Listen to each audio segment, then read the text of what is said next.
거룩함으로 채워지는 나의 일상, 우리의 일상이 거룩해졌으면 좋겠어요. 우리 믿음의 사람들은 교회 안 다니는 사람과 좀 달랐으면 좋겠습니다. 생각과 말과 행동이 좀 말이죠. 그래서 우리의 이런 평범한 일상들이 어떻게 하면 하나님이 기뻐하시는 좀 그런 모습으로 변화될 수 있을까?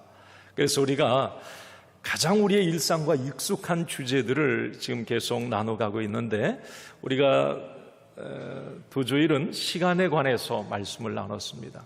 시간의 거룩함을 바쁜 일상에서 어떻게 우리가 지키며 살아갈 것인지. 또 다 잊으셨습니까? 자, 오늘은 이제 두 번째 주제입니다. 다음 주까지 함께 나눌 텐데, 이 돈에 관한 부분이에요. 머니, 돈. 여러분, 돈 중요하죠. 네. 저는 오늘 이 돈이라고 하는 이 단어를 그냥 쓰겠습니다. 재물, 물질 빙빙 돌려서 얘기하지 않고, 우리가 익숙한 단어가 돈이잖아요. 돈. 그냥 돈 얘기하고 살잖아요. 그러니까 리얼하게 돈이라고 하는 이 말로 설교 단어를 표현해 나가도록 하겠습니다. 자, 우리의 평범한 일상이 거룩해지기 위해서 돈에 대한 이 태도가 바뀌어야 합니다. 돈에 대한 생각이 달라져야 우리 그리스도인의 일상이 조금은 거룩해지고 하나님이 기뻐하시는 모습으로 바뀔 수가 있어요. 우리가 일반적으로 세상적인 어떤 관점으로만 돈을 이해하고 활용한다면 그 인생의 끝은 아주 추하고 허무하고 비참해질 수 있다. 이것이 바로 돈에 대한 성경의 가르침입니다. 현대를 살아가는 우리 모두 이 돈의 위력을 모르는 사람이 어디 있겠어요? 그죠? 돈이 얼마나 힘이 있는지 다 압니다. 또한 돈의 매력도 잘 압니다. 실감하고 살아요. 우리는 지금 현대를 살아가면서, 이 시대를 살아가면서 돈이면 뭐든지 다 할 수 있다, 이런 생각을 갖고 삽니다. 그래서 현대인들에게 이 돈은 단순한 교환 수단을 넘어서 숭배의 대상이 되어가고 있다는 거죠. 이 돈이 신이 되어버린 거예요. 이 부분에 대해서 부인할 사람은 없습니다. 우리 그리스도인들도 이 돈에 대한 생각은 세상 사람들과 그렇게 다르지 않아요. 자, 그래서 성경에 보면 예수님도 돈 이야기를 참 많이 하십니다. 왜 그러냐면 이 돈의 위력을, 매력을 잘 알고 계셨기 때문에 그래요. 돈이 하나님과 라이벌이 될 수 있다고 하는 걸 예수님도 잘 아셨습니다. 성경에 예수님의 비유가 39가지예요. 그 중에 돈에 관한 비유가 16가지입니다. 왜 그렇게 예수님은 이 돈에 관한 얘기를 그렇게 많이 하셨을까?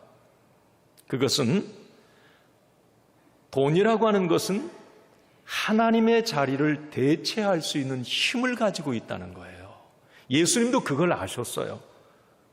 그 부분에 대해서 예수님은 지적을 하고 계셨고요. 예를 하나 들어봅시다. 마태복음 6장 24절 하반절에 보면 이런 말씀이 있습니다. 같이 읽습니다. 너희가 하나님과 재물을 겸하여 섬기지 못하느니라. 자, 예수님이 하신 말씀인데 하나님과 재물을 겸하여 섬기지 못한다. 예수님은 지금 이 돈을 하나님과 동급으로 놓고 보고 있는 거예요. 하나님과 돈 겸하여 섬길 수 없다. 이거 섬긴다는 건 예배한다는 말이거든요. 그럼 많은 이 시대의 사람들은 돈을 하나님처럼 예배한다는 거예요. 그 지경까지 이르렀다는 말입니다. 어떻습니까? 예수님의 이 지적이 좀 옳다고 생각하세요? 여기서 여러분, 하나님과 재물이라고 하는 이 말씀에서 이 재물은 영어 성경에 보면 다른 영어 성경에는 다 money로 되어 있어요. money, 돈, 우리가 잘 아는 것처럼. 그런데 킹 제임스 버전 성경에 보면 이 재물을 만몬이라고 표현을 합니다. 좀 희한하더라고요. 여러분, 만몬이 뭘까? 돈을 만몬이라고 표현해 놨어요, 성경에. 영어 성경에. 그러면 이 만몬은 헬라어 아만에서 왔어요. 이 아만이라고 하는 것은 우리가 믿는다, 그런 뜻이거든요. 아멘, 좀 비슷한 의미예요. 우리가 믿는다. 자, 그러면 한마디로 만몬, 돈은 우리가 믿는 신이 될 수 있다는 말입니다. 예수님의 말씀의 요지도 사람들은 이 돈을 신처럼 믿고 예배한다, 이 부분에 대해서 지적을 하고 계신 거죠. 자, 어떠세요? 지금 우리의 일상을 한번 쭉 이렇게 보면 예수님의 지적이 맞다는 생각 들지 않습니까? 이 대목에서 우리 그리스도인들도 예외일 수는 없는 것 같아요. 나는 아니다 라고 펄쩍 뛸 필요가 없습니다. 우리도 이 돈에 관한 그 돈에 길들여졌고 돈의 매력을 너무나 잘 알고 돈의 힘을 너무 잘 알고 있기 때문에 그래요. 자, 예를 하나 들어볼게요. 여러분, 이런 생각 기대해 보셨습니까? 로또 1등에 당첨되면 좋겠다. 왜 그런 생각하죠? 왜 그렇게 우리에게 많은 돈이 필요한 겁니까? 내가 지금 주식하는데 야, 이 주식이 좀 몇 배로 좀 올랐으면 좋겠다. 뭐 가상화폐 사셨습니까? 한 1000배쯤 확 뛰어가지고 좀 많은 일확천금을 좀 돈을 많이 한꺼번에 좀 가졌으면 좋겠다. 왜 돈에 대해서 우리는 그렇게 욕심을 낼까요? 그건 돈이 주는 힘이 있기 때문에 그래요. 돈의 맛이 엄청나기 때문에 우리는 많은 돈을 생각하고 요구하는 거예요. 이건 그리스도인들도 별반 다르지 않다는 거죠. 예수는 이 부분에 대해서 지적을 하고 계셨고요. 예수님은 이 돈에 대해서 거듭 말씀을 하시는데 하나님과 돈을 그래서 겸하여 섬길 수 없다. 이것은 돈을 하나님의 경쟁 상대로 놓고 보지 말라는 말입니다. 우선순위를 바로 하라는 거죠. 만약에 하나님이 돈에 밀리게 되면 하나님도 사람도 건강도 이미 나에게 주어진 소중한 것도 다 잃어버릴 수 있다는 겁니다. 이것이 돈에 대한 예수님의 가르침이셨습니다. 자, 그렇지만 여러분, 오해는 마세요. 저는 가난을 예찬하지 않습니다. 가난한 것 일부러 가난해질 필요 없습니다. 돈 벌지 말라, 저축하지 말라, 투자하지 말라, 성경에 그런 말 없어요. 여러분, 돈 많이 버세요. 열심히 사셔야 합니다. 일주일 동안 정말 필요한 돈 열심히 버셔야 돼요. 지혜롭게 투자하고요, 저축하고 부자 되십시오. 성경에 가난한 자 되라, 물질의 가난을 얘기하지 않습니다. 심령의 가난은 얘기할지언정. 저는 가끔 예전에 그런 기도도 했어요. 우리 믿음의 자녀들 가운데, 우리 자녀들 가운데 재벌 백만장자도 좀 나왔으면 좋겠어요. 여러분, 오해는 마세요. 자, 오늘 우리가 이 돈에 관한 일상 속에서 뗄래야 뗄 수 없는 이 돈에 관한 부분을 얘기하는데, 자, 그렇다면 우리 그리스도인으로서 우리는 돈이 주는 세상의 이미지에 한 번쯤은 짚고 넘어가 보자는 거예요. 비판도 해보고 분석도 해보고, 세상이 말하는 야, 돈이 힘을 주고 돈이 풍요를 주고 돈이 행복을 준대, 돈이 모든 걸 다 만족시켜준대 라고 하는 세상의 말에 한 번쯤은 짚고 넘어가 보자는 거예요. 그래야 우리의 평범한 돈과 연결된 일상이 질서가 잡히고 진짜 행복하고 중요하고 가치 있는 게 뭔지를 우리는 발견할 수 있다는 겁니다. 성경에 디모데전서 6장 10절에 보면 사도 바울이 이런 얘기를 합니다. 한번 읽습니다. 돈을 사랑함이 일만하게 뿌리가 되나니. 여러분, 돈 자체를 절대 악하다 그러면 안 돼요. 돈 버셔야 돼요. 투자해야 됩니다. 돈이 악한 게 아니에요. 돈이 더러운 게 아닙니다. 돈이 뭐 세상적인 거다, 괜히 그렇게 유별 떨 필요 없어요. 돈은 우리와 늘 연관되어 있는 거예요. 자, 그런데 성경에서 이 디모데전서 6장 말씀에서 사도 바울이 지적하는 것은 돈의 문제가 아니라 돈을 사랑함이 일만하게 뿌리가 된다는 거예요. 돈을 사랑하는 것. 여기서 사랑하는 건 그냥 사랑하는 정도가 아니에요. 그것에 올인하는 겁니다. 하나님도 안 보여요, 돈 때문에. 그럴 때 그 돈은 나의 신이 되어버리는 거고, 그럴 때 그건 악의 뿌리가 되어서 더러운 것, 나쁜 것, 악한 것이 될 수 있다는 겁니다.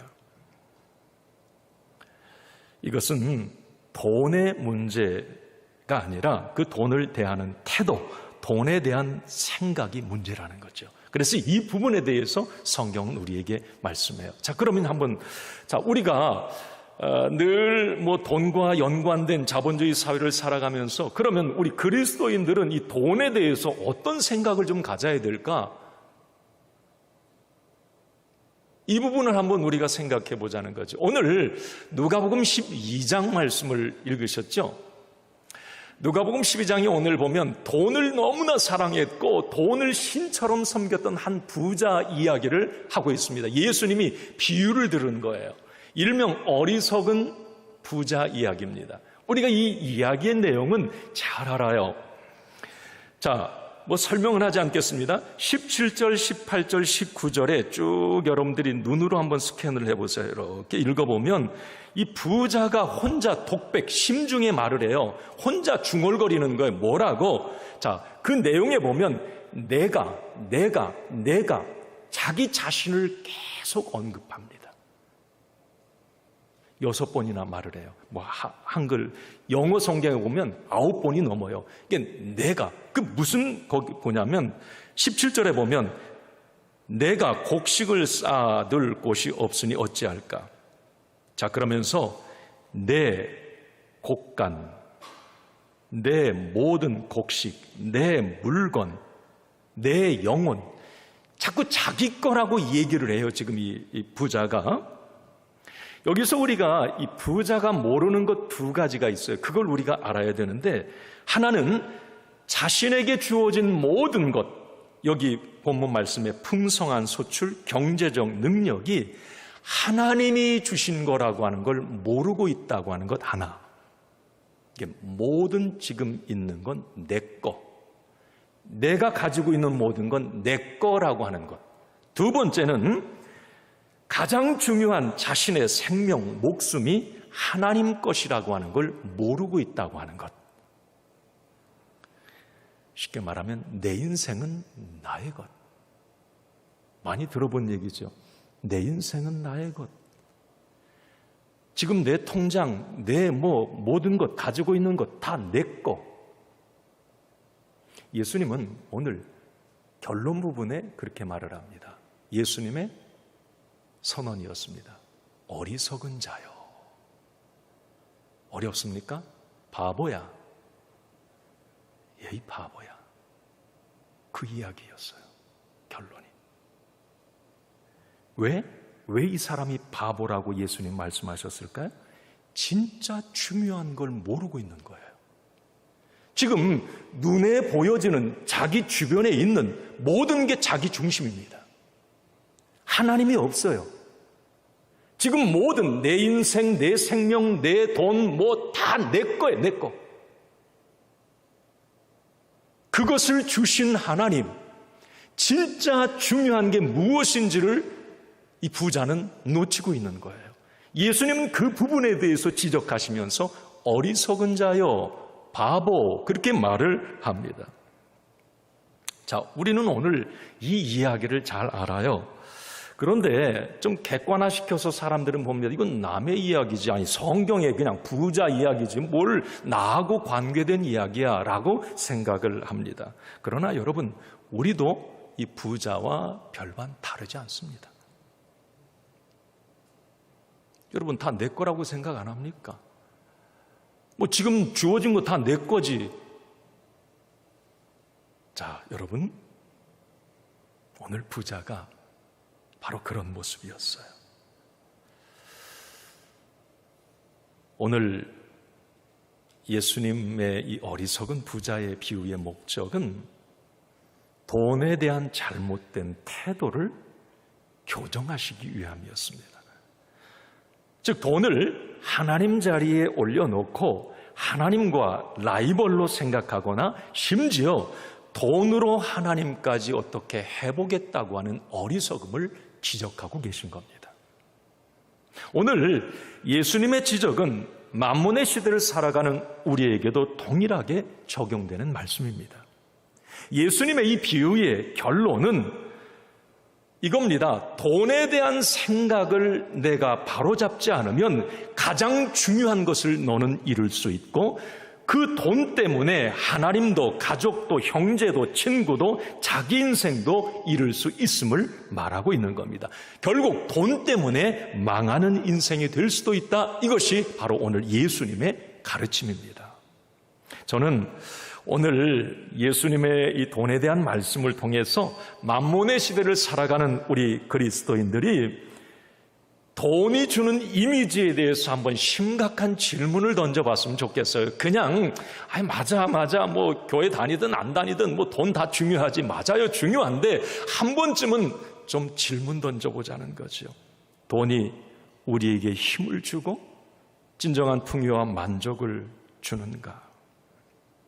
그냥 고지고대로 있지 말고 정말 그 돈의 이미지가 맞는지 한번 생각해보고 고민해보자는 거예요. 이 돈에 대한 진실이 있거든요. 분명한 이 팩트가 있어요. 실상이 있습니다. 그러나 그 돈에 대한 허상들은 더 많아요. 그런데 많은 사람들은 이 돈이 주는 허상에 붙잡혀 있어요. 그 허상은 거짓이거든요. 가짜 뉴스거든요. 나중에 헛되고 허무하다, 그 허상을 붙잡고 산 인생은 그렇게 말을 하는 거예요. 우리가 오늘 이 성경 말씀을 통해서 한번 그 부분에 대해서 이 돈의 실상과 허상에 대해서 한번 고민해 보자는 거예요. 자, 돈에 대한 실상과 허상, 첫 번째는 바로 이겁니다. 한번 여러분 같이 좀 읽어보시겠습니까? 돈은 안도감의 원천이다. 제가 좀 물음표를 거기다 딱 찍어놨어요. 이게 맞는가? 라고 하는 거예요. 돈은 우리에게 안정감을 주는가? 안도감의 원천이다? 여러분 어떻게 생각하세요? 오늘 부자의 독백을 한번 들어봅시다. 17절을 같이 한번 읽습니다. 심중에 생각하여 이르되 내가 곡식 쌓아둘 곳이 없으니 어찌할까 하고. 자, 부자가 얘기하는 거예요. 돈 엄청 벌었어, 내가 지금 이 곡식 쌓아둘 곳이 없으니 이거 어떡하지? 아니, 내 통장의 잔고가 지금 엄청나. 통장 하나 더 만들어야 되겠고, 이거 돈이 너무 많아서 이거 어떡하지? 그 이야기인 거거든요, 지금. 어떻게 이 부자가 돈을 많이 벌었을까? 뭐해서?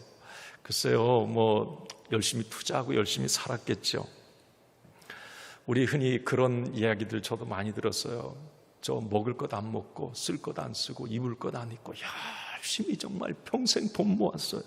악착같이 돈을 모아요. 자, 왜 그럴까요? 그 속에는 어떤 사람들의 생각이 있는가 하면 충분한 돈만 있으면 안전할 거라고 생각해요. 돈만 있으면 돈이 모든 걸 막아주고 든든함을 주고 행복을 줄 것이라고 생각을 합니다. 오늘 본문에 19절을 읽는데 19절을 제가 공동 번역 좀 쉬운 성경으로 좀 한번 같이 읽어봤으면 좋겠어요. 읽습니다.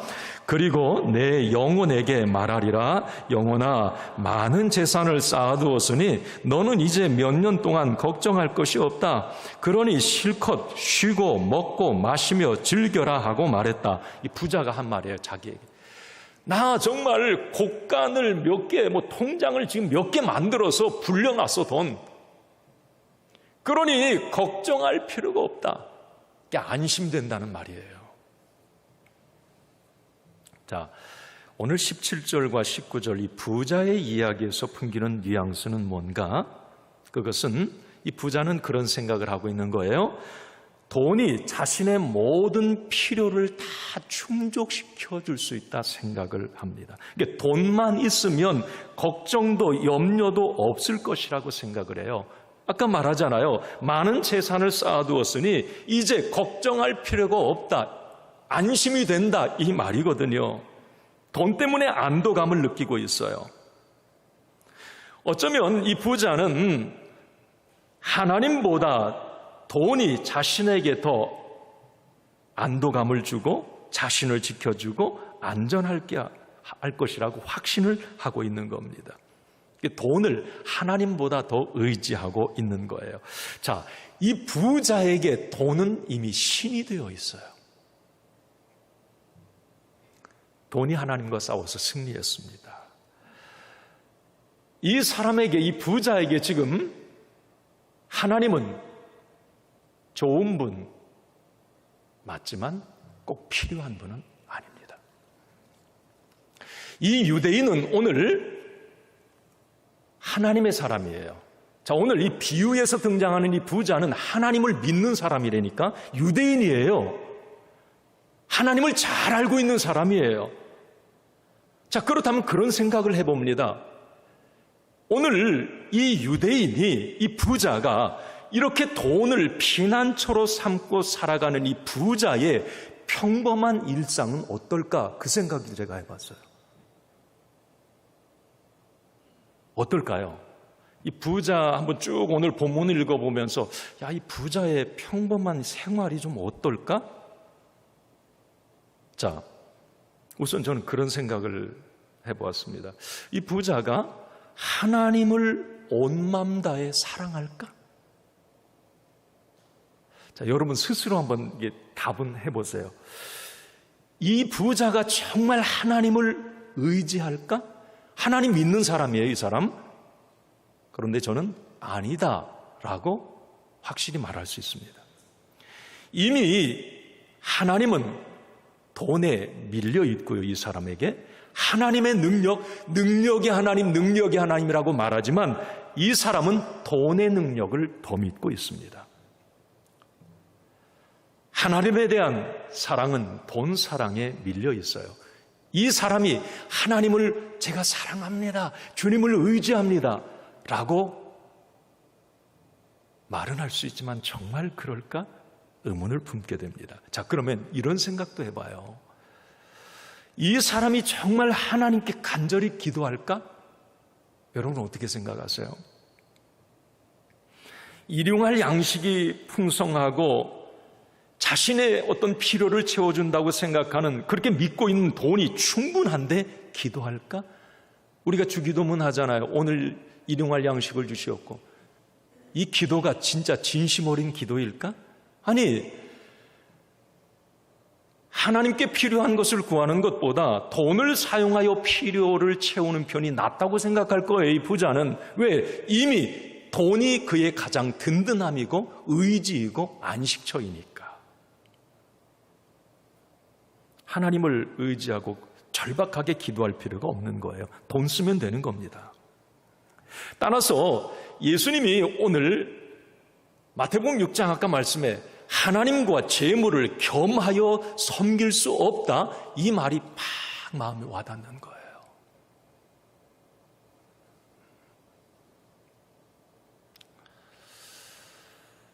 따라서 여러분, 돈에 소망을 두고 돈을 의지하는 사람은 결국 하나님을 제대로 믿을 수 없고 결국은 돈의 유무, 돈의 이동에 따라 하나님도 버릴 수 있다. 이게 예수님의 이야기입니다.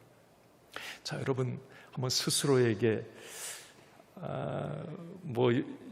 찔림 받으라고 그러는 건 절대 아니에요. 한번 질문을 스스로에게 던져보세요. 지금 내가 가장 든든해하는 게 뭐지?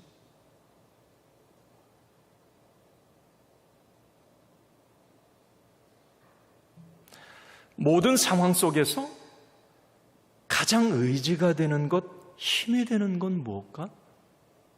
나에게. 하나님 맞는가? 돈인가? 자, 저는 돈보다 하나님이길 간절히 소원합니다. 그렇게 되길 바랍니다. 하나님이 정말 나의 의지가 되시고, 하나님이 나의 피난처가 되시고, 우리 하나님이 나의 든든함이 되시길 간절히 소원합니다. 여러분, 생사화복의 주관자는 하나님이세요. 오늘 이 어리석은 부자의 비유를 통해서 그 부분을 예수님은 마지막에 지적하십니다. 생사화복, 너의 생명 다 네 거라고 말하는데 그 네게 정말 네 거 맞는지 한번 볼래?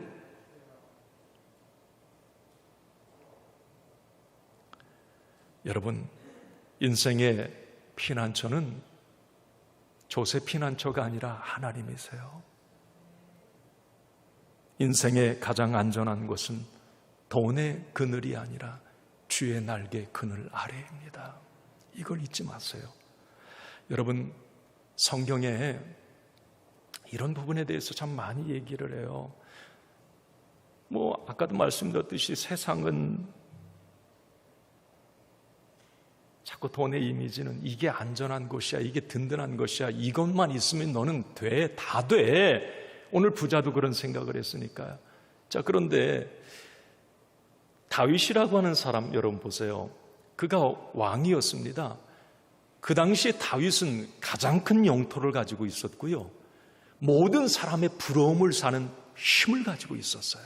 사람과 돈, 명예 다 있었습니다. 그러나 그 다윗이 인생을 살면서 이런 얘기를 해요. 여러분, 시편 62편 8절을 한번 같이 읽어봅니다. 시작. 백성들아, 시시로 그를 의지하고 그의 앞에 마음을 도하라. 하나님은 우리의 피난처시로다. 아멘. 아니, 다 있는데 백성들아, 돈, 명예 아무것도 아니다. 그거 의지하지 말고 시시로, 그러니까 계속 너희는 때만 될 때마다 하나님 의지해라. 그리고 하나님을 피난처로 삼아라. 다윗이 거듭 이 얘기를 해요. 시편 63편 7절 말씀입니다. 같이 읽겠습니다. 주는 나의 도움이 되셨음이라. 내가 주의 날개 그늘에서 즐겁게 부르리이다. 아멘. 다윗은 자기가 가지고 있는 돈이 나의 도움이라고 얘기를 하지 않아요. 아니, 그럴 법도 하잖아요. 지금 많은 땅을 가지고 있으니까 그 부동산이 자기에게 도움이 된다고 얘기를 하지 않아요. 하나님이 나의 도움이 되신다고 말하고 있어요. 그리고 주의 날개 그늘에서 즐겁게 부르리이다. 이건 뭐예요? 내가 돈의 그늘이 아니라 주님 날개 그늘 아래 있어 보니까 거기가 진짜 행복했습니다 라는 말이에요. 진짜 만족은 거기에 있더군요. 한 번쯤은 여러분 그냥 막 이제 한 주간 또 우리 돈과 연관된 삶을 한 주간 사실 거 아니에요. 그렇지만 그런 이 흐름 속에서 자꾸 이 질문을 던져보세요. 왜 성경은 이렇게 말씀하고 있는지, 왜 하나님이 의지와 도움이 되신다고 말하고 있는지, 왜 주님의 날개 그늘 아래가 가장 행복하다고 말하고 있는지 이 부분에 대해서 고민해 보라는 말이에요. 그러면 우리의 일상은 조금 달라질 수 있습니다. 또 하나 마지막으로, 이 돈이 주는 이 허상일 수 있습니다. 그런데 이걸 실상으로 믿어요. 두 번째는 바로 이겁니다. 돈은 만족감의 원천이다. 돈은 모든 것을 다 만족시켜 줄 수 있다, 이 생각이에요. 이건 우리도 경험상 맞다 여기 얘기하실 분들 많을 겁니다. 자, 18절 말씀을 한번 같이 읽어봅니다. 오늘 시작. 또 이르되 내가 이렇게 하리라. 내 곡간을 헐고 더 크게 짓고 내 모든 곡식과 물건을 거기 쌓아두리라. 오늘 부자가 그러는 거예요. 내 곡간 헐고 더 크게 더 많이, 그 이야기거든요. 왜 이 부자가 자꾸 더 많은 것, 더 통장 수를 늘려가고 통장의 어떤 숫자가 올라가는 걸 왜 기뻐하고 있을까요? 그것은 바로 그 돈이 나에게 만족을 줄 거라고, 행복을 줄 거라고 생각을 합니다. 그래서 조금만 더 라고 말하는 거예요. 자, 그런데 이쯤에서 저는 이런 질문을 던져봅니다. 과연 본문의 부자가 더 큰 곡간을 짓는 것으로 만족할까? Never, no. 저는 확실하게 말할 수 있습니다. 자, 이 부자가 지금 통장이 3개가 있어요. 자기 목적지에 다 다른 통장 10억씩 다 3개가 있어요. 와, 됐다. 자, 3개 있으니까 됐을까요? 아니에요. 지금 말하는 거예요. 조금만 더 하자. 조금만. 자, 조금만 더. 오늘 부자 이야기입니다. 왜? 조금 더 있으면 더 나아질 것 같거든요. 조금 더 풍성할 것 같고, 만족할 것 같고, 행복할 것 같다는 거거든요. 그런데 이 사람이 진짜 하나가 통장이 3개에서 4개가 됐어요. 뭐라고 해요? 만족합니다. 아유, 됐어요. 라고 말할까요? Never. 아니에요. 또 얘기할 거예요. 조금만 더. 여러분, 역사상 가장 부유했던 한 사람, 록펠러 이야기를 여러분 많이 들어보셨을 거예요. 기자가 그 당시 가장 미국의 부자였으니까요. 이 록펠러에 대한 명함이 있어요. 그런데 기자가 그런 질문을 해요. 록펠러에게, 가장 부자에게. 회장님, 사람은 얼만큼 돈이 있어야 만족할까요? 라고 질문을 던집니다. 그때 이 록펠러가 불멸의 대답을 합니다. 리를모, 조금만 더. 조금 더. 아니, 세계 제1의 부자면 됐다 말할 수 있잖아요. 조금만 더. 오늘의 부자도 성경에 그 이야기를 합니다. 조금 더 크게 짓자. 우리도 이런 생각을 하는 부분에 있어서는 글쎄요, 비슷한 부분이 있지 않을까? 자, 여러분, 설문조사를 했어요. 당신은 부자라고 생각하십니까? 자, 제가 여러분들에게, 이거 설문조사한 건데 제가 여러분들에게 한번 물어요. 여러분, 부자라고 생각하세요? 아마 이 설문조사의 결과 98%가 아니다라고 얘기했어요. 나는 부자가 아니다라고 얘기했거든요. 그럼 10명 중에 거의 10명이 나 부자 아니다라고 얘기한 거예요. 자, 우리도 지금 제가 아까 여러분 부자라고 생각하세요? 아니야. 왜 술사장다 나 부자라고 생각하세요? 아니요. 그게 맞아요. 보통 그런 생각을 사람들은 한다고 하는 거죠. 그런데 통계에 보면 세계 절반에 가까운 우리 30억 이상의 사람들은 하루 1,000원의 수입 미만이라고 합니다. 이걸 이렇게 얘기를 했더라고요. 한 달에 200만 원 이상의 수입을 당신이 하고 있다면 당신은 세계 상위 4%의 부자다. 만약에 당신이 한 달에 400만 원 이상을 벌고 있다면 세계 상위 1%의 부자다. 절대 비교일 수도 있지만 한 번쯤은 생각해 보자는 거죠. 우리가 조금만 더. 자, 그래. 만족이 있을까? 없다는 거죠. 자, 그러면 지금 내게 주어진 이 부분만으로도 하나님 감사해요. 고맙습니다. 정말 감사해요. 나는 만족합니다. 자, 우리는 그렇게 말할 수 있는 상황을, 현실을 지금 살아가고 있어요. 물론 지금 여러 가지 어려움 가운데 힘든 분들도 계실 수 있어요.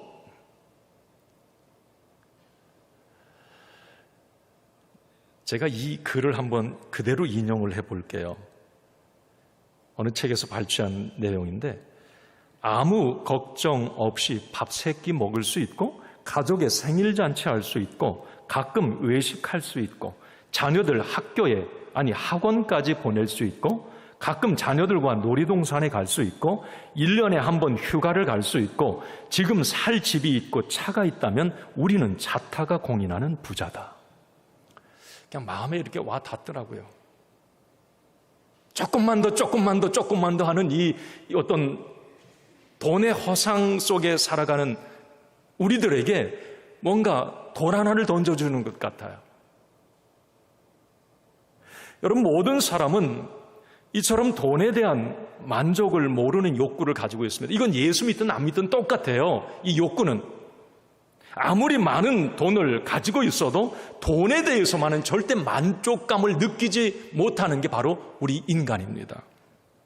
사람은 돈에 대해서만은 그렇게 탐심과 욕심이 있다는 거죠.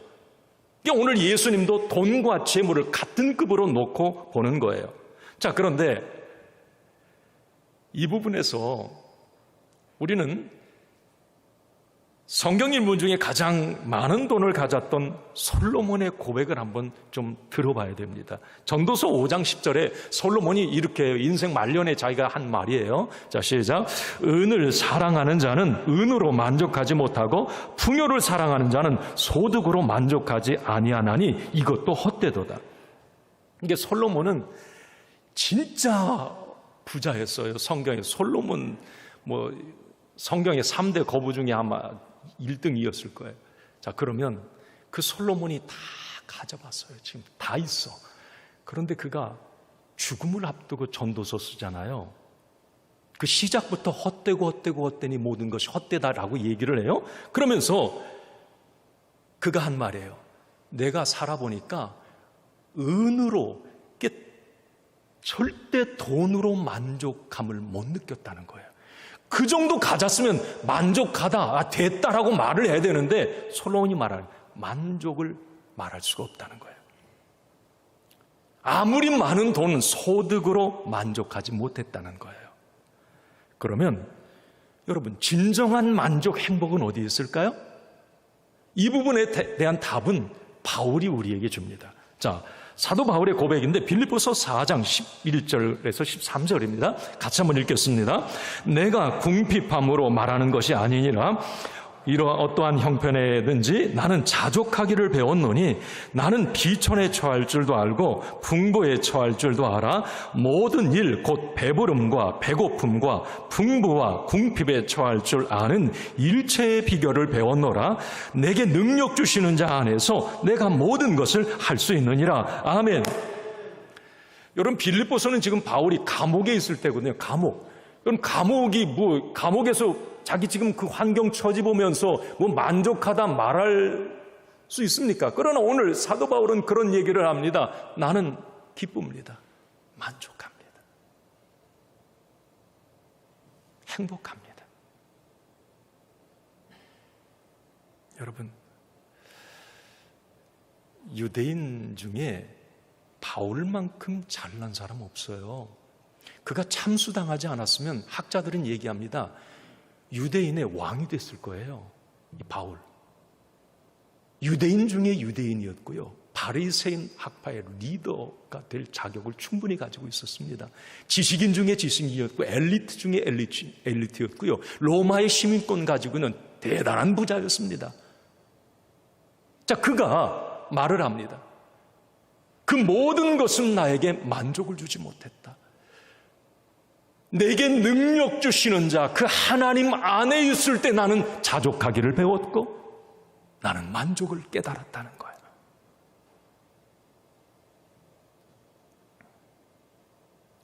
여호와를 나의 목자로 삼는 사람이 내게 부족함이 없습니다 라고 말하는 거예요.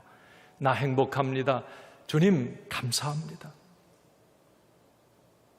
여러분, 그런 생각이 들어요. 자, 돈이 있든 없든, 자, 오늘 저는 우리 모두가 부자가 되길 바라는데, 자, 진정한 부자가 누구일까? 날마다 조금만 더 라고 말하면서 돈에 끌려가는 인생일까? 아니면 내게 능력 주시는 자 안에서 하나님이 이미 나에게 주신 것에 대해서 감사하고, 주님 고맙습니다, 감사합니다, 또 하나님이 주실 것을 기대하는 인생. 여러분, 이 인생이 진짜 부자 아닐까요? 동의하십니까? 여러분, 돈이 내게 100억이 있으면 뭐예요? 아직도 채워지지 않는 부분 때문에 더 만족을 모른다면 그 인생이 행복하겠느냐 말이에요. 지금 주신 것도 주님 너무 고마워요. 내 지금 조금 부족한 것들이 있는데 주님 채워주실 줄로 믿어요. 나는 하나님의 능력 안에 있으니까. 내게 능력 주시는 자 안에 나 거기 있으니까, 그리스도 안에 있으니까 하나님이 해결해 주시고 합력해 선을 이루어 주실 줄로 믿어요. 하나님, 이 사람이 부자 아니에요? 저는 내게 능력 주시는 하나님 안에서 정말 진짜 만족감을 느끼는 부유한 인생 저와 여러분들이 살아가길 원합니다. 자, 오늘 부자 이야기의 결말입니다. 20절 읽겠습니다. 시작. 하나님은 이르시되 어리석은 자여 오늘 밤에 내 영혼을 도로 찾으리니 그러면 내 준비한 것이 누구의 것이 되겠느냐 하셨으니. 자, 오늘 결론입니다. 모든 것은 내 것, 내 인생은 나의 거라고 외쳤던 그 부자는 그 이야기를 한 그날 밤에 죽습니다. 여기 오늘 죽었어요. 여기 성경에는 내 영혼을 도로 찾았다고 얘기를 해요. 저는 이 말씀을 묵상하면서 손바닥을 쳤어요. 뭐냐면 도로 찾았다 그럼 주인은 누구라는 거예요? 하나님이라는 거예요. 이걸 이 부자는 모르고 있었던 거예요. 자기 생명, 자기에게 주어진 모든 것, 하나님께서 소유권자가 딱 가져가면 모든 게 무용지물이라는 걸 모르고 있었던 거예요. 그러니까 바보 그랬던 거예요, 예수님이.